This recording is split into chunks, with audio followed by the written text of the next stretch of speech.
All right, so let's add some legs to this guy really quickly. So I'm going to Shift A, and I'm going to add a mesh, and it's going to be a cylinder. I'm going to grab it on Z and move it down. Looking at it from the front view, I'm going to grab it again and just move it a little bit. I'm going to scale this down a little bit more. I'm going to scale this on Z. Let's grab this and move it down. This guy is turning out to be pretty tall.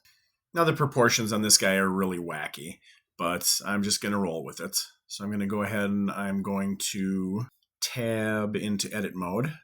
I'm going to go to face select mode, and I'm going to grab this face, and I'm going to rotate it so that we get something like this. And then I'm also going to grab the bottom face, and I'm going to scale that down rather substantially.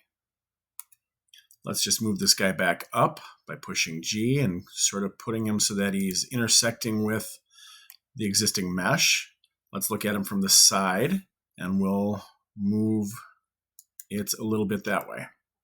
So now we got this goofy looking guy with these overly straight limbs, but that's fine. The purpose of this is to do a fairly quick and easy character using geometric forms. In other use cases, I'm doing things very differently, but this is sort of a quick and easy way for a beginner to get things fleshed out and learn how to use a number of different features in Blender.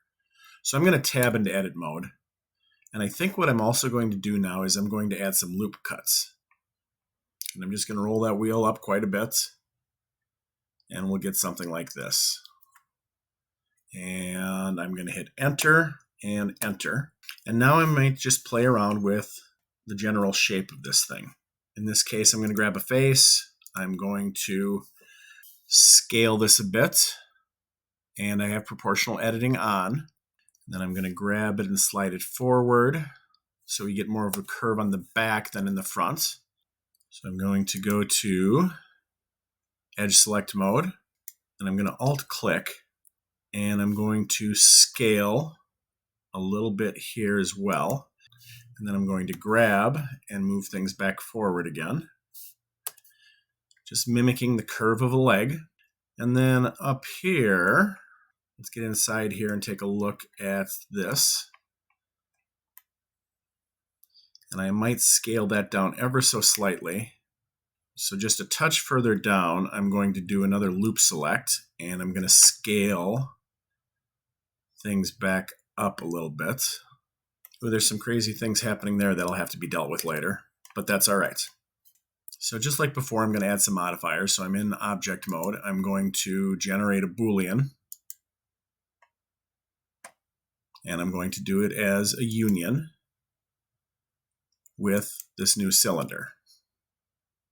So we'll select that cylinder. And then I also am going to want to add a mirror modifier, so that whatever I do is mirrored on the other side. That done, I can then go ahead and I can apply each of the modifiers. I can delete that original cylinder. And now I've got a crazy looking guy with arms and legs.